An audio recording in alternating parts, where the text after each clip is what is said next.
guys, it's Ebird. You know what? I really hate to do this to you, but if not now, then when? And if not me, then who? Oh Lord, for my sins, I'm going to review the shenanigans of Gino and Jasmine. Guys, it would seem that this crappy couple have broken up for once and for all. I pretty much know I speak for everybody when I say I don't know what a world will look like without Jasmine and Gino. How will we cope? Who will we laugh at? Who will we be viscerally repulsed by? I literally don't know how I'm going to cope. I'm only just getting over Brad and Jen splitting up. Guys, we're really going to have to support each other through this review. Some of it will make for horrifying listening. So yes, that's right, it's 90 Day Fiance Before the 90 Days, Season 6, Episode 14. But before we get into the absolute fuckery that is Jasmine and Gino, I just want to say a massive thank you to everyone who's subscribed to my channel thus far. If you haven't done so yet, please consider subscribing. And also don't forget to hit the notification bell so you don't miss any of my uploads. Also don't forget to smash the like button, and if you know anybody who might enjoy my acerbic wit, please consider sharing the video. Thanks guys. So without further ado, I give you Gino and Jasmine. So it's been a while since I reviewed these two. In fact, the last review I seem to remember doing was when they went to see the relationship counsellor. You remember, the one that put all the problems in the relationship at the feet of Gino. The one that reminded us that when Jasmine has terrible temper tantrums, it's actually all Gino's fault because he's the one pushing her buttons. Guys, shall you tell her or shall I? No one needs to push Jasmine's buttons. They're malfunctioning, as is she. They click on and off at will. So seizing her opportunity, whilst Gino was down, Jasmine decided to make Gino buy her a ring that wasn't from a Christmas cracker. Guys, remember that rinky-dink ring he got her before? Well, guess what? She lost it. Now, I would say it ended up in the pawn shop, but I think they would have laughed her out of town. Anyway, guys, it turns out that Jasmine has taken to wearing her previous husband's engagement ring. Very understandably, Gino's not that happy about this. But what does Jasmine care? Much like everything else in their relationship, it's actually, if you deep it, all Gino's fault. You were being cheap about replacing it. You were not giving me a new one. So I found a solution. And so when the couple found themselves in a jeweller's looking for a present for Jasmine's younger sister, Jasmine saw her opportunity and she pounced. You don't need a ring now. What? I do need a ring because I don't have a ring. Today's Liz's birthday. We should be focusing on that. I am focused. I already have a gift. What's the matter? Well, I told you I'd buy you a ring after visa approval and before our wedding, not now. Oh dear, Jasmine. If there's one time when Gino's actually going to put his foot down, it's when it concerns him parting with his hard-earned cash for jewellery for you. He's got form, Christmas cracker form. And guys, they have yet another screaming match about money. Jasmine says Gino's cheap for not hiring a lawyer to do the K1 paperwork. And Gino states it's a waste of money. And Jasmine said, am I a waste of money? Permission to answer. Yes, Jasmine, you are. A waste of money, a waste of time, and a waste of space. Anything else? You're welcome. And guys, then mid-argument, Gino said to Jasmine, you're going to have to change your attitude. Otherwise, we're going to have some big problems coming up. You've got some big problems now. If the problems get any bigger, it will highly likely be an episode of Crime Watch. Just saying. So the next time we see this couple, Jasmine has a fantastic opportunity to put into action what the couples counsellor told her. When you're thinking something really evil towards Gino, instead of just saying it, write it down. Let's see if she does, shall we? Let's see how this works in the real world. So next time we see this couple, they're taking Jasmine's sister out for her birthday, and they went riding on some four-wheeled bikes. The couple drive like a pair of crazy loons around the city, and Jasmine says to Gino, if you're tired, you can have a break if you like. And Gino said, why would I be tired? And she said, well, you always get tired during sex. And he said, no, I give you great sex. In condition, you always orgasm. Now, Baby, that's something we need to talk about. Why? Okay, just by the record, when we have sex, I have never had an orgasm with you. Yes, you have. I fake it. What? Jasmine, you should have stopped cycling immediately, got a pen and paper, and written this information to Gino. Remember what you promised. Anything you're going to say which is nasty, you need to write it down first.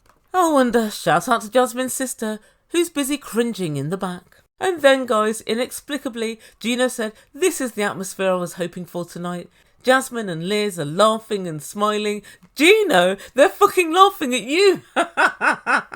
In 2.5 years, there's been not one orgasm. You're a joke. The joke's not just on you. The joke is you. And later on, the couple took Jasmine's sister out for ice cream. They all sat down, and it would seem that Gino has a present for Jasmine. And guys, he presented her with a promise ring. What's the promise, Gino? Oh, I wonder who I can ask. I know, I've got a trusty friend. I promise not to be a bloody cheap-ass skinflint. Thanks, Google. I knew you wouldn't let me down. So, back to the ring. By the looks of things, it was sterling silver with a blue topaz stone. Right, so you decided to defy Google Translate and buy yet another piece of cheap crap. And guys, Jasmine mustered together all of her acting ability, and she tried as hard as she could to attempt to look pleased. What do you think? Do you like it? I do. Oh, baby.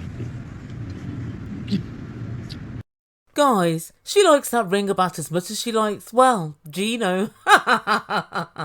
So not at all. And the whole thing was so awkward because her sister just sat there and looked on. But then the atmosphere became markedly worse. Gino let us know where he bought the ring.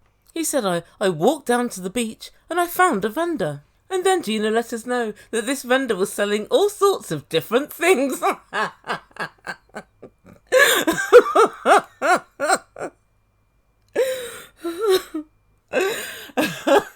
You always want to buy a ring from somebody who's selling all sorts of different things. Cheap sunglasses, novelty swimming trunks, inflatable sunbeds, and topaz and sterling silver promise rings. Anyway, he said it stood out to him, and he thought of Jasmine straight away. I tell you what stood out to him, the bloody price. Gino is nothing but a cheapskate. That was ascertained when he bought Jasmine an electric toothbrush for Christmas. And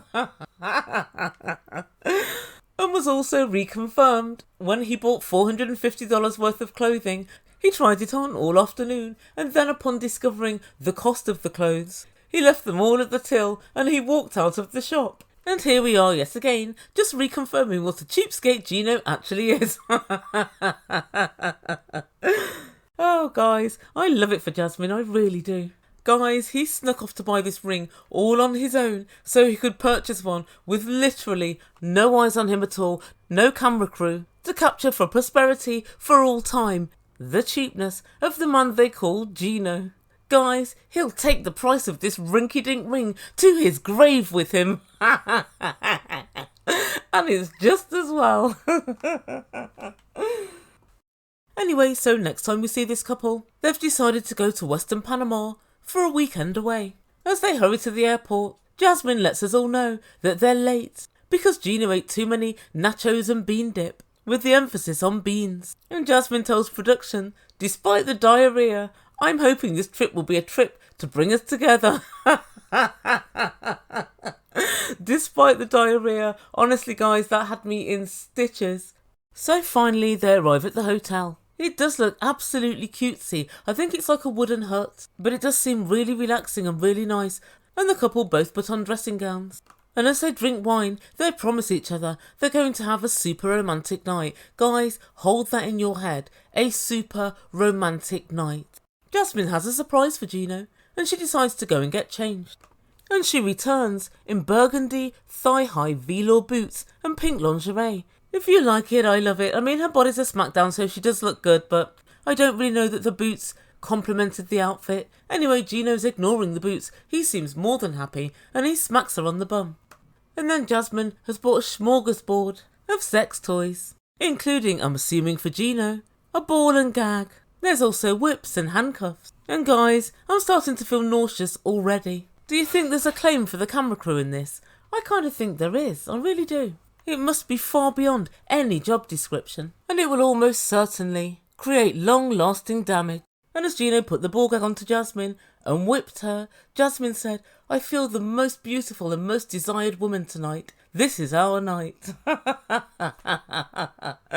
Oh Lord. Remember, producers, where there's blame, there's a claim. And so the following morning, we catch up with a post-coital Jasmine and Gino, And guys, I need to stop the video right here and say trigger warning. What you're about to hear in the next 40 seconds, most people will wish they didn't. So first up, Jasmine says, they had an amazing night of sex, and for the first time ever, Gino managed to ejaculate.